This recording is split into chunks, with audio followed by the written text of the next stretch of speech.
Le cinéaste iranien Jafar Panahi, figure majeure du cinéma mondial et lauréat de la Palme d'Or à Cannes en 2025, risque de nouveau la prison ainsi qu'une interdiction de voyager après une décision de justice rendue à Téhéran. Dimanche, son avocat a annoncé qu'un tribunal révolutionnaire avait rejeté les recours déposés par la défense et confirmé dans son intégralité un verdict prononcé par contumace contre le réalisateur.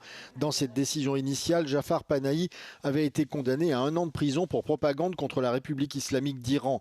La peine s'accompagne également d'une interdiction de quitter le territoire pendant 2 ans, ainsi que de restrictions l'empêchant d'adhérer à des organisations ou associations à caractère politique et social.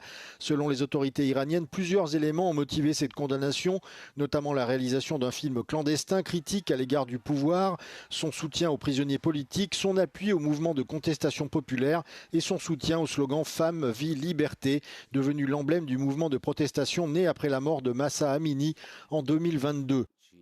Le jugement avait été rendu alors que le réalisateur se trouvait à l'étranger pour promouvoir son film Un simple accident, choisi pour représenter la France dans la course aux Oscars. Jafar Panahi était rentré en Iran le 30 mars dernier après avoir participé à cette cérémonie.